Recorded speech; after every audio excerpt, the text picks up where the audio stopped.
Bismillahirrahmanirrahim. Assalamualaikum warahmatullahi wabarakatuh. Innal hamdalillah nahmaduhu wa nasta'inuhu wa nastaghfiruh wa na'udzu billahi min syururi anfusina wa min sayyiati a'malina may yahdihillahu fala mudilla lahu wa may yudlil fala hadiyalah.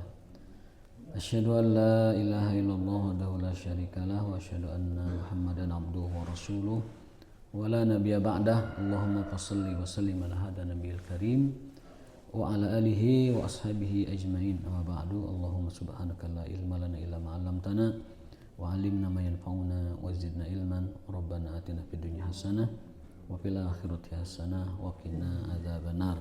Amin ya rabbal alamin. Bapak sekalian yang dimuliakan oleh Allah Subhanahu wa taala, kita lanjutkan ta'lim kita hari ini, yaitu tema tentang tazkiyatun nufus yang kita ambil dari kitabnya Imam Ghazali Minhajul Abidin, atau tangga menuju ubudiyah, ubudiyatullah subhanahu wa ta'ala, tangga menuju penghambaan kepada Allah. Masih di tangga yang pertama, yaitu tangga ilmu. Jadi kalau menuju Allah itu ada 7 tangga. Nah, tangga pertama itu tangga ilmu. Nanti ngaranna teh lamun bahasa Sunda mah undak-undakan ya. Undak-undakan itu ada 7. Kalau kita ingin menuju Allah itu ada 7 tangganya. Nah, tangga pertama itu ilmu, dan kita belum selesai dari tangga pertama itu.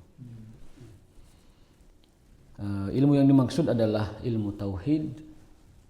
Itu yang paling utama dan pertama. Tidak sah tanpa ini. Semua batal, semua gugur, semua sia-sia kalau tanpa tauhid. Yang kedua adalah ilmu hati, ya. Ilmu hati itu tentang ikhlas, tentang iman juga termasuk di dalamnya, yakin ya. Tentang syukur, tentang tawakal, tentang tawadu, tentang qanaah dan lain sebagainya, tentang ridho. Itu ilmu yang paling penting yang kedua. Yang ketiga baru ilmu syariah. Nah, hari ini kita lanjutkan tema kita terakhir itu, bahwa ilmu yang kita selalu minta kepada Allah itu adalah ilmu yang bermanfaat. Allahumma, dalam doa-doa subuh kita setiap hari, Rasulullah menganjurkan agar kita setiap ba'da subuh membaca doa ini. Allahumma inni as'aluka ilman nafi'an wa rizqan wasi'an wa amalan mutaqabbalan. Dalam riwayat lain wa amalan makbulan. Itu doa yang dianjurkan dibaca setiap subuh, ba'da subuh ya, ba'da salat subuh. Allahumma inni as'aluka ilman nafi'an wa rizqan thayyiban wa amalan mutaqabbalan. Itu artinya apa? Target harian kita itu harus itu. Ikhtiar kita tuh fokusnya tuh itu 3 itu. Aktivitas harian kita itu porosnya 3. Kalau enggak ilmu yang bermanfaat, rizki yang halal dan luas. Yang ketiga adalah amal yang diterima. Artinya apa? Ibadah sebaik-baiknya. Jadi doanya sudah kita baca pagi hari. Nah, ikhtiarnya bagaimana? Jangan sampai doa dengan ikhtiar enggak nyambung. Ari doanya ilman nafi'an, ari pagawean sare we ti isuk sampai sore. Nanti silahkan nanti kebluk, ya, kebluk. Ya wajibnya kebluk sami di Purwakarta sami kebluk.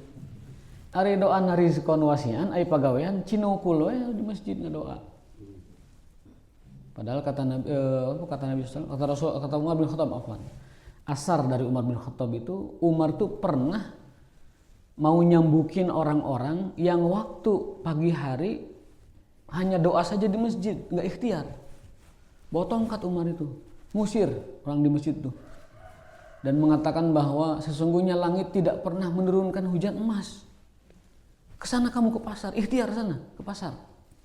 Jadi maksudnya apa? Bukan Umar melarang doa, bukan Umar melarang orang di masjid.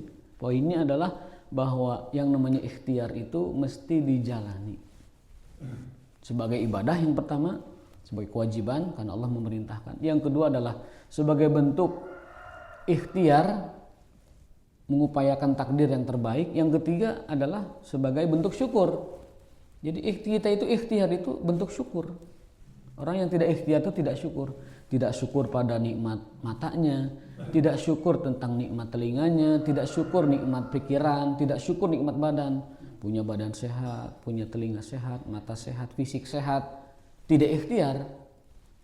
Nah, berarti dia tidak syukur kepada Allah.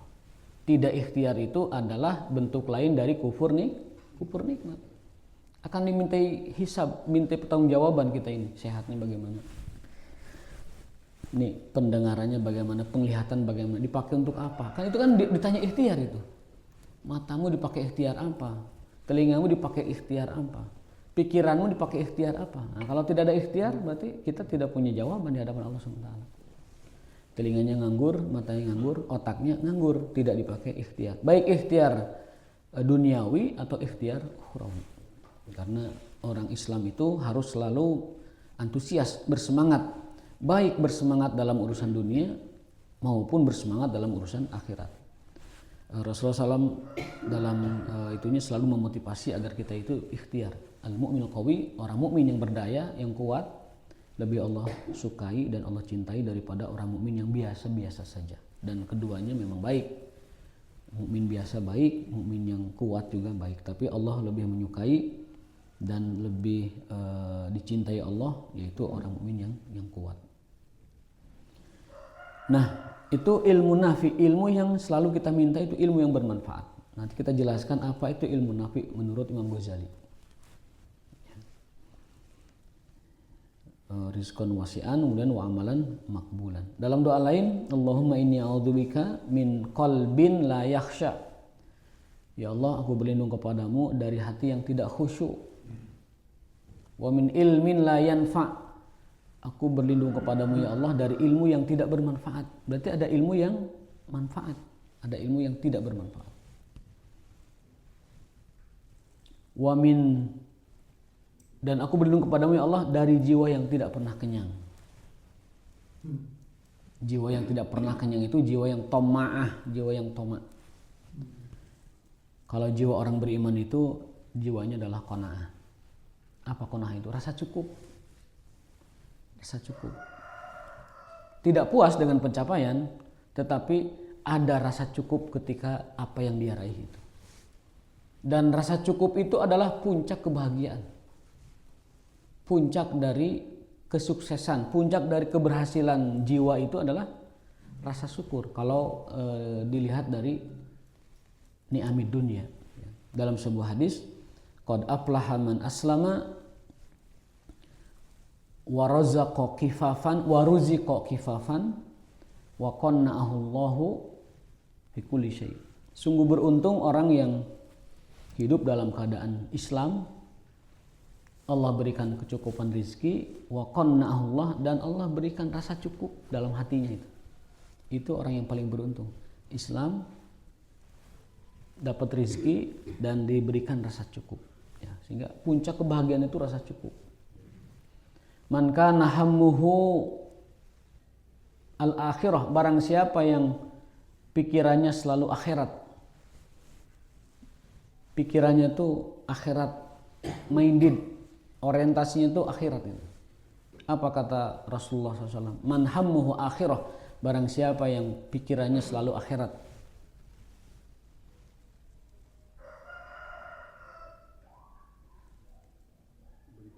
Aghnahullahu fi sadri, maka Allah akan berikan rasa cukup dalam hatinya. Hanya pada dia itu. Kayak pengen saum. Barang siapa yang orientasinya akhirat, pikirannya itu akhirat, itu maka Allah akan berikan rasa cukup dalam dirinya. Wa razaqahu, dan diberikan rizki sesuai dengan yang ditentukannya. Wa ta'ti dunya ilaihi ragimah, bahkan dunia itu menghampirinya dalam keadaan terhina. Jadi bukan kitanya yang terhina, tapi dunianya yang terhina, yang nge-DP datang ke orang dunia itu. Karena apa? Karena kita sudah tidak merasa membutuhkannya. Saat kita tidak merasa membutuhkan, itu sesuatu tersebut akan datang secara terhina kepada kita. Dan itu contoh sejarahnya sudah kita dapatkan di umat-umat terdahulu, orang-orang terdahulu. Dalam sebuah syair, Umar bin Khattab itu disebutkan kenapa dia bisa menaklukkan Romawi, Persia, ya. Kemudian sampai ke daratan Cina, sampai ke Afrika Utara. Itu kan puncaknya di zaman Umar kan. Sampai beliau menangis, ya Allah, kau tidak buka Romawi untuk orang yang lebih mulia dariku. Kau tidak buka Persia untuk orang yang lebih mulia dariku. Karena di zaman Nabi, di zaman Abu Bakar belum ditundukkan itu. Kau buka Yaman, kau buka Mesir, ya. Tidak untuk orang yang lebih mulia dariku, tapi kau berikan itu kepadaku. Menangis Umar itu. Khawatir itu tanda kekhawatiran, namanya juga khauf, ya. Orang beriman itu selalu ada khauf, roja, mahabbah, selalu ada begitu. Itu ciri khas orang beriman, khauf, roja, mahabbah. Takut, harap, dan mahabbah, cinta, selalu ada begitu. Umar itu merasakan, jangan-jangan ini tanda tidak baik. Ya, Rasulullah tidak diberi Romawi, Rasulullah tidak diberi Persia, Abu Bakar juga sama, tapi Umar diberi. Jangan-jangan ini tanda tidak baik, Pak Isa. Menangis nih. Kemudian ketika setelah Persia ditaklukkan dan komandan besarnya itu Hormuzan itu masuk Islam, itu ada sebuah syair yang menceritakannya. Karena saya mengajar sastra Arab di Imarat, jadi hafal syairnya. Wa tahunu alaihi dunya makanal muluku yuhibbuhu. Jadi Umar itu sudah sampai ke tahap apa yang diingini oleh raja-raja di muka bumi ini dia tidak menginginkannya. Jadi dunia di genggamannya, kan beliau menguasai 2/3 dunia saat itu. Sampai ke Maroko, ke Tanja, ke sana, ke Afrika Utara. Hanat alaihi maka yukbirhul akasir. Apa yang dianggap mewah, apa yang dianggap megah, apa yang dianggap prestis oleh semua raja-raja, muluk wal akasir, kaisar, raja-raja semua yang diinginkannya itu, bagi Umar itu hanat alaihi. Apa hanat itu? Hina, nggak ada apa-apanya, nggak menginginkannya. La yuriduhu, nggak menginginkannya. Coba kalau orang sudah ke tahap tidak menginginkan apa yang orang inginkan, itu orang kayak apa coba? Bahkan yang dia tidak inginkan itu sesuatu yang para raja menginginkannya, dia tidak ingin, gitu. Padahal dalam genggamannya ada dunia. Wa dunya bi aidihi, dan dunia ada dalam genggamannya. Coba bayangkan. Umar itu dunia di genggamannya, tapi dia tidak menginginkannya. Kalau pepatah Ali bin Abi Thalib yang masyhur itu kan, jadikan akhirat di hatimu, genggam dunia di tanganmu, ya. Kemudian jadikan kematian di pelupuk matamu. Pesan siapa ini? Imam Syafi'i, maaf. Ya. Jadi wasiat Imam Syafi'i yang paling berharga bagi kita diantaranya itu adalah ini. Ya.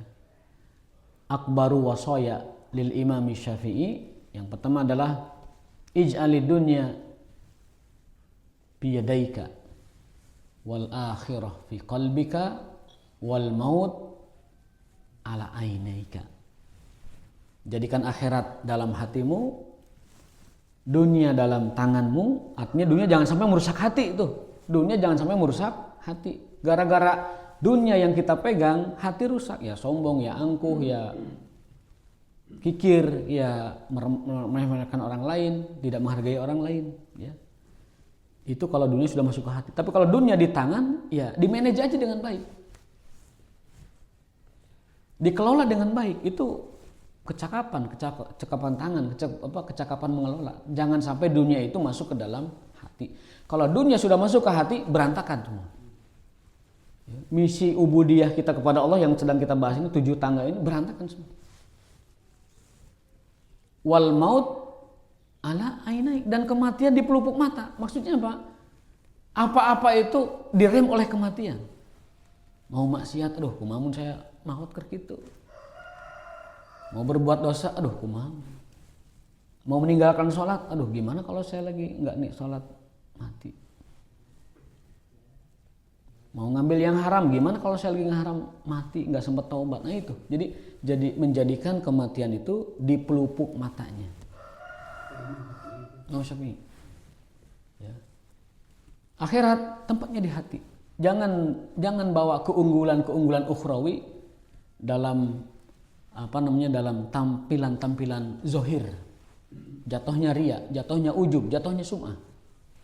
Kalau keunggulan ukhrawi ditampilkan, biarlah dia tetap sunyi dalam hati, biarlah dia tetap khusyuk dalam hati. Ibadah simpan di hati, kebaikan simpan di hati, keikhlasan simpan di hati. Kalau dia sudah muncul ke tangan, ke permukaan, ya jadi urusan dunia. Kalau urusan dunia, maslahat, kepentingan, nama besar, nama baik, ingin dipuji, ingin dilihat, ingin dipandang. Luar biasa ini pesan Musafi. Jadikan dunia di tanganmu, kuasai dunia itu, kelola dengan baik, profesional. Jangan sampai masuk ke hati, karena hati itu wilayahnya akhirat. Dan jadikan kematian di pelupuk mata supaya kita tidak liar, kumalindang di alam dunia, babaladas ke itu kadia. Kalau kita punya rem di mata kita, yaitu kematian. Kafa bil mauti wa'idun. Cukuplah kematian bagimu sebagai pelajaran. Rasulullah SAW. Beliau berwasiat kafa bil mauti wa'idun. Cukuplah kematian sebagai pelajaran terbesar. Itu penjelasan tentang hadis Rasulullah SAW, di mana kita dianjurkan untuk berdoa setiap ba'da subuh dengan ilmu yang bermanfaat, dengan rezeki yang luas, dan juga amal yang diterima. Amal yang diterima dulu pernah kita pelajari, ada 3 kriteria amal yang berkualitas. Singkatnya, satu adalah iman, tauhid ya. Yang kedua adalah ikhlas. Yang ketiga ittiba. Pernah kita pelajari dulu. 3 kriteria amal yang berkualitas. Kenapa tauhid penting? Karena itu kuncinya surga. Miftahul jannah la ilaha illallah. Ya. Barang siapa yang pernah mengucapkan la ilaha illallah pasti masuk surga. Tapi bisa jadi ke surganya mampir dulu. Mampir dulu kemana? Mampir dulu ke neraka. Kalau ke surganya pasti itu. Wajib. Tapi bisa jadi tidak langsung. Ya.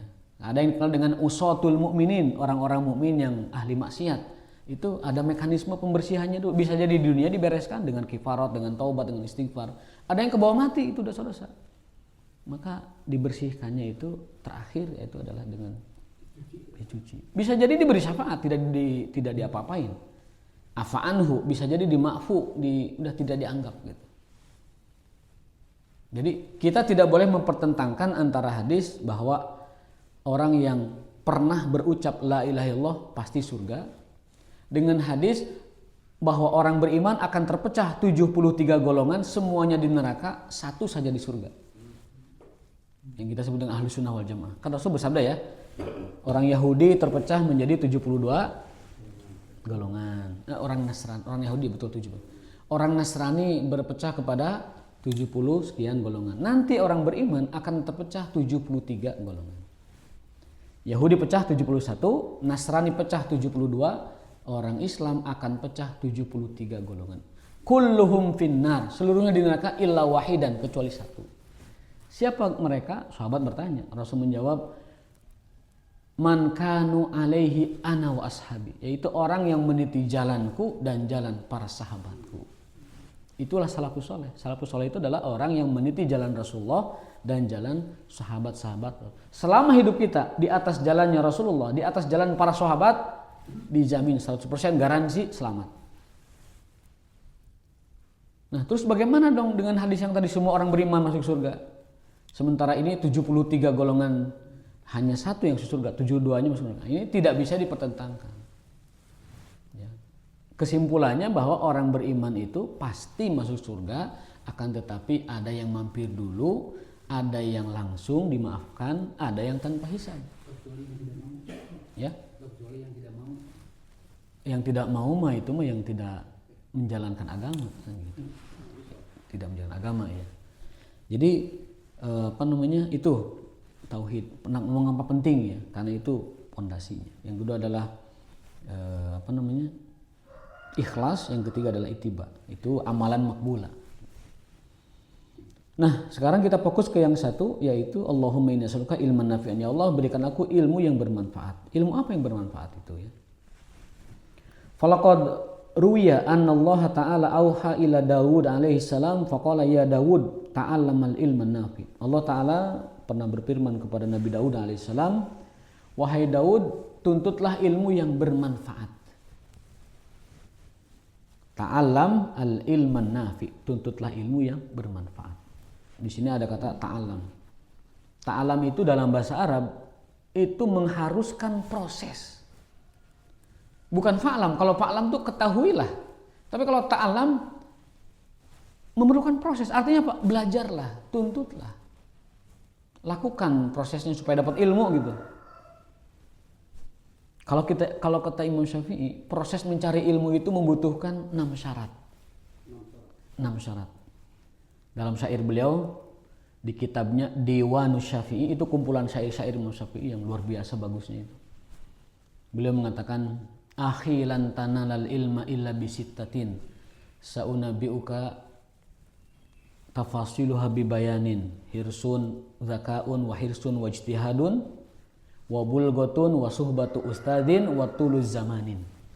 6 syarat mutlak kalau kata Imam Syafi'i ya, untuk mendapatkan ilmu. Ilmu secara umum. Nanti baru kita fokus ke ilmu yang bermanfaat. Karena ilmu bermanfaat itu adalah nilai dan kegunaan ilmunya sebenarnya, bukan pada wawasannya. Untuk mencapai ilmu atau wawasan saja, kata Imam Syafi'i itu perlu 6 syarat. Biar benar. Yang pertama, zakaun. Punya otak. Zaka, punya otak. Zaki, punya kecerdasan. Artinya apa? Orang yang otaknya nggak cukup nggak bisa belajar. Dia mah cukup dialas aja, disuruh apa, ajarin apa, tek. Kalau tolab nggak bisa. Kalau ta'alum nggak bisa. Tolabul ilmi butuh kecerdasan. Maka kita kalau masuk ITB ada testing. Karena untuk ta'alum ulumul ITBiyah itu punya kriteria. Ke IPDN untuk ta'alum ulumul IPDNiyah itu butuh otak yang cukup, yang sesuai, kompatibel dengan itu gitu. Ini mau masuk ITB, otaknya nggak kompatibel. Masuk mungkin bisa jadi dengan berbagai cara. Tapi ketika di tengah jalan, wah kebabayut. Orang mah sudah ngitung segala rupa gitu kan.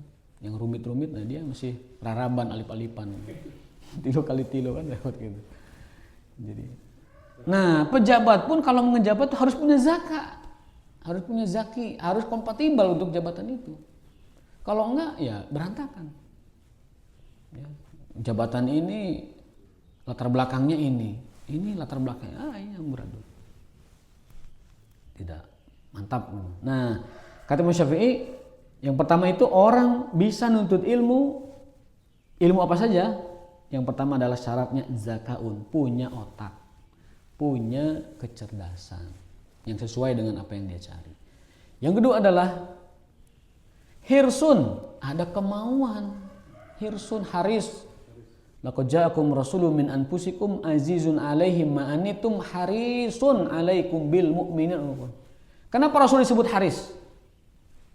Karena beliau adalah orang yang paling antusias, yang paling haris, yang paling berminat, yang paling punya perhatian dengan kebaikan orang-orang beriman. Tidak ada orang yang punya perhatian kepada orang beriman, tidak ada orang yang paling antusias dengan kebaikan orang beriman, tidak ada orang yang paling perhatian dengan kemaslahatan orang beriman melebihi Rasul SAW. Harisun alaikum bil mu'minin, tuh ada kata pembatasnya, bil mu'minin. Jadi kalau ada orang menolak apa-apa yang datang dari Rasul, itu orang yang paling bodoh. Kenapa? Dia menganggap Rasul tidak sayang umatnya kalau begitu. Padahal Rasul itu orang yang paling harisun alaikum bil mu'minin. Sebelumnya aziz. Apa aziz itu? Aziz itu orang yang paling berat. Kalau orang beriman itu punya kesusahan, itu aziz namanya. Misalkan ada anak perempuan lagi tumbuh-tumbuhnya usia 10 tahun atau 8 tahun. Dalam bahasa Arab, hadhil bintu azizatun alayya. Makanya kalau istri atau anak suka dipanggil dalam bahasa Arab, ya azizi, ya azizati. Apa aziz itu? Aziz itu adalah sesuatu yang paling membuat kita itu bisa kuat atau bisa juga lemah. Itu aziz. Jadi sesuatu yang paling dia prioritaskan, sesuatu yang paling dia jaga, sesuatu yang kalau itu terkena, dia orang yang paling terkena dampaknya. Itu aziz. Azizun alaihi ma'anitum harisun alaikum bil mu'minin raufur rahim. Rasul itu orang yang paling aziz untuk umatnya. Kenapa? Karena Rasul itu orang yang paling apa-apa tuh umatnya gitu. Yang paling memprioritaskan umatnya. Yang paling menyedihkan beliau itu kalau umatnya. Yang paling membahagiakan beliau itu kalau umatnya bahagia. Jadi selalu aziz, selalu merasa berat. Jadi yang memberatkan beliau itu umatnya. Dalam arti berat itu maksudnya kesedihannya, kebahagiaannya, kegundahannya itu selalu umatnya. Itu makna aziz. Nah, syarat kedua itu adalah kalau kita ingin mencari ilmu harus punya hirsun. Dalam bahasa Arab orang hirsun namanya haris, pakai sod.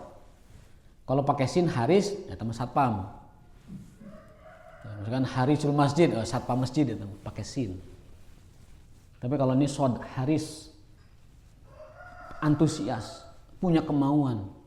Nah tapi kalau nuntut ilmunya nggak punya kemauan, ciri orang nggak punya kemampuan tuh niat nuntut ilmu lagi, tidak ada kesungguhan, asal-asalan, yang penting formalitas lah, gugurkan kewajiban, atau yang penting mahadirnya datang, mereka absen, era kubatur maunya, nilai C cukup mau di sekolah. Namun di masjid dan penting mah katingali aya di masjid ikut pengawasan, berarti dia jamaah yang kategorinya muta'alimun. Kan manusia itu ada 3 ya, ada awam, ada muta'alim, ada alim. Ya, pergaul orang itu dengan standar itu. Kalau bicara ilmu ya dengan muta'alim minimal, dengan pembelajar. Kalau bicara fatwa dan bicara ideologi atau prinsip dengan ulama, dengan alim. Kalau bicara tentang pengamalan dengan awam. Jangan ajak orang awam ngobrol tentang konsep, nggak bisa. Sebagaimana alim kalau ngobrol dengan awam, Al-Quran cukup mengatakan qalu salama. Udah cukup salam aja dan ya bermurah hati aja. Jangan ajak diskusi orang awam, nggak bisa. Awam, muta'alim, alim itu derajat manusia. Jadi perlakukan orang seperti itu. Menilai satu konsep, satu mazhab, satu aliran, satu jamaah, jangan lihat awamnya, lihat alimnya. Diskusi dengan muta'alimnya, dengan awam berean udah bere dahar, bere nasihat, bere motivasi, begitu cara berinteraksi dengan manusia. Awam, muta'alim, alim. Kalau orang alim berdiskusi dengan orang awam, dia menurunkan derajatnya. Kalau orang awam berdebat dengan orang alim, dia sotoy. Apa sotoy itu? Sok tahu. Maka si muta'alim nggak boleh ngobrol dengan si awam nggak boleh ngobrol muta'alim. Ngobrol maksudnya diskusi keagamaan atau ilmu ya. Kalau ke masyarakat sosial tidak apa-apa, bebas beda itu. Nah, jadi ulama juga sama, ulama jangan ngobrol dengan awam. Menasehati ya, membimbing iya, tapi kalau diskusi nggak boleh dengan awam karena itu tidak akan nyambung. Bahkan si awam akan kena syubhat karena tidak paham, akhirnya salah paham. Gitu. Nah, jadi itu yang kedua. Nggak apa-apa kita karena ini bab ilmu kita perluas sedikit. Yang ketiga adalah dari yang pertama kecerdasan, punya otak ya. Yang kedua adalah punya antusias, kemauan. Yang ketiga adalah bulgoh. Apa itu bulgoh? Bulgoh itu punya bekal, punya dana, punya biaya. Biaya itu adalah bagian dari syarat mendapatkan ilmu. Sarana, kalau biaya sudah ada yang mengcover ya sarana, ada tempatnya, ada kelengkapannya gitu. Itu syarat ketiga orang bisa thalabul ilmi. Pertama adalah cerdas atau punya otak lah minimal ya. Yang kedua adalah punya kemauan, sungguh-sungguh, antusias ya. Ketiga adalah biaya. Yang keempat apa? Suhbatu ustazin. Ada bimbingan guru. Yang kelima, ada bimbingan guru. Ya. Jadi berikutnya adalah tadi kesungguhan, antusias sudah, ya. Bimbingan guru sudah. Yang terakhir adalah tuluz zaman, sabar. Harus sabar, nuntut ilmu itu panjang. Saya bisa baca Arab gundul kuning kecil kayak gini 13 tahun baca bahasa Arabnya. Bifadlillah wa mannihi. Guru saya 17 tahun. Ini baru belajar bahasa Arab 1 tahun udah berpatok kayak itu tadi. Baru hijrah 5 bulan udah bicara di TV, fatwa A, fatwa B, fatwa C. Kan ada tuh yang baru-baru hijrah langsung berfatwa. Ditanya masalah fikih langsung jawab. Berantakan. Jadi soto. Baru tahfiz Quran sudah jadi mufasir. Oh, jadi berantakan semua. Ilmu agama itu amanah. Jangan sembarang ngambil amanah. Kata Imam Malik, ad-dinu amanah. Ilmu itu agama. Agama itu amanah. Jangan ambil amanah dari orang sembarangan. Ad-dinu amanah fala ta'khudha illa min ahliha. Jangan ambil amanah itu dari orang yang tidak selayaknya. Nah, gitu kan. Jadi itu 6 ya. Yang terakhir itu kesabaran. Kita ulangi biar hafal karena Imam Syafi'i juga mensyairkan supaya kita hafal. Syarat mencari ilmu satu adalah punya otak, yang kedua punya antusias, kemauan, yang ketiga punya kesungguhan, yang keempat punya bekal, yang kelima ada guru yang membimbing, yang keenam butuh kesabaran dalam waktu yang lama. Nah itu nomor 6 berat teman-teman. Nah, kadang-kadang jangankan waktu yang lama ya. Udah setahun aja udah pengen jadi alim kan gitu. Ilmu yang tidak bermanfaat itu maksudnya apa? Nah kita belum masuk ke situ. Belum. Ini kan baru prolog lah ya, prolog supaya nyangkut ke itu tadi. Mangga kalau ada yang bertanya silakan. Sebagai perbandingan saja, kata Abu Yazid Al-Bustami dia itu mujahadah ilmu 30 tahun. Itu Syekh Kabir, bisa dikatakan rujukan dalam ilmu tazkiyatun nufus atau lain sebagainya ya. Itu mujahadah fi talabil ilm salasin 30 tahun. Ibnu Mubarak, Abdullah bin Mubarak 30 tahun juga belajar itu. Orang karek sana usanatain setahun 2 tahun dah paling alim ya. Itu. Fadol, ada yang mau tanya silakan. Tadi. Ya. Bagaimana ada fenomena yang orang itu sudah rajin ibadah tapi maksiat jalan, gimana letak kesalahan itu? Jadi seolah-olah tidak takut melakukan maksiat. Ya. Khususnya yang berhubungan dengan uang. Saya kutip dari perkataannya Syekh Abdul Qadir Jailani. Beliau itu seorang alim. Beliau itu seorang faqih dan mazhabnya Hambali. Abdul Qadir Jailani itu Hambali. Walaupun beliau adalah rujukan dan syekh utama dalam bagi orang-orang Syafi'iyah. Ya. Beliau itu adalah rujukan utama atau yang paling dikeramatkan, paling dikaromahkan di dalam ihtiramul ulama di kalangan Syafi'iyah. Tapi sebenarnya beliau adalah Hambali. Ya. Abdul Qadir Jailani itu adalah Hambali. Dan itu tidak aneh sebenarnya karena Imam Syafi'i itu adalah imam yang berhasil menggabungkan 2 mazhab sekaligus. Maka mazhab beliau itu dipandang mazhab yang paling ideal, yang paling sempurna dari 4 mazhab itu. Kenapa? Karena beliau itu menggabungkan 2 metode sekaligus. Metode ahli ra'yi, metode akal dari gurunya Imam Abu Hanifah lewat murid beliau Abu Yusuf, dan metode ahli hadis dari Imam Malik belajarnya. Kan Abu Hanifah itu metodenya ra'yu, akal, lebih dominan. Imam Malik itu metodenya ahli hadis, teks yang paling dominan, tekstual. Kalau Imam Syafi'i menggabungkan keduanya. Metode akal, metode hadis dipakai oleh, makanya mazhabnya sempurna Imam Syafi'i itu. Nah, diajarkan kepada muridnya Imam Ahmad. Maka kalau ada pengikut Imam Syafi'i yang bermazhab Hambali itu sangat wajar. Seperti Syekh Abdul Qadir Jailani misalkan. Kok kenapa Hambali? Kan berkibar namanya itu di Syafi'i. Ya tidak heran karena jasa guru saya ilmu ibaratnya malah. Imam Ahmad belajar kepada Imam Syafi'i. Nah, oke, itu terlalu jauh ya. Jadi kesimpulannya adalah bahwa kata beliau, kenapa ibadah yang kita lakukan itu belum bisa berdampak kepada kita. Kata beliau itu karena ibadah yang dilakukannya belum meresap ke dalam kalbu. Ibadah yang dilakukan belum meresap kepada kalbu. Jadi ibadahnya itu adalah ibadah zohiriyah, ibadah lahiriah, ibadah tampilan, ibadah rutinitas, ibadah formalitas, belum meresap ke dalam hati. Karena kalau ibadah itu sudah menyentuh hati, itu akan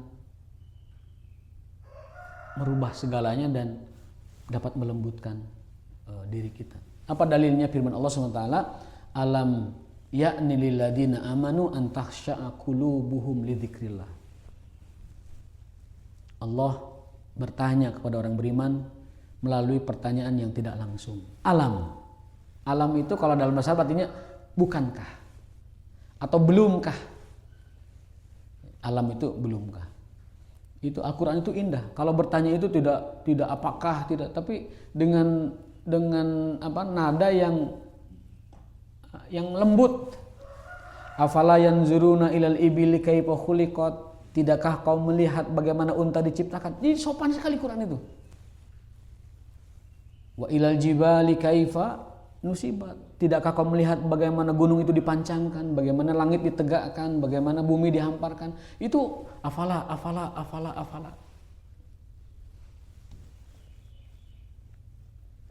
Agar kita berpikir, kenapa Quran menyuruhnya pakai afala? Agar kita berpikir. Perintah tidak langsung. Sama ini juga. Alam ya'ni lilladzina amanu an takhsha'a qulubuhum li dzikrillah. Kalau bahasa lugas kitanya, hei orang beriman, kapan hatimu khusyuk kepada Allah? Artinya ada orang-orang beriman yang hatinya belum khusyuk. Siapakah mereka? Mereka adalah orang yang ibadahnya itu tidak sampai mengkhusyukkan hati. Berarti kalau tafsiran Imam Abdul Qadir Jailani, ibadahnya tidak meresap. Ibadahnya tidak meresap ke dalam hati. Ada berarti orang-orang beriman dengan keimanannya, dengan segala ibadahnya tersebut, itu masih permukaan. Belum sampai takhsha'a qulubuhum li dzikrillah. Nah, Allah mengingatkan, bel ya. Bukan hanya itu yang Allah tanyakan, kapan hatimu khusyuk kepada Allah? Allah sambil mengingatkan. Seperti orang-orang ahli kitab yang dulu ibadah mereka bahkan membuat hati mereka keras dan kasar. Ibadah bikin hati keras. Siapa? Orang Yahudi itu. Orang Yahudi, orang Nasrani, ibadah itu malah jadi keras hati, jadi kasar. Jadi garing, jadi nggak ada khusyuk-khusyuknya tuh hati itu.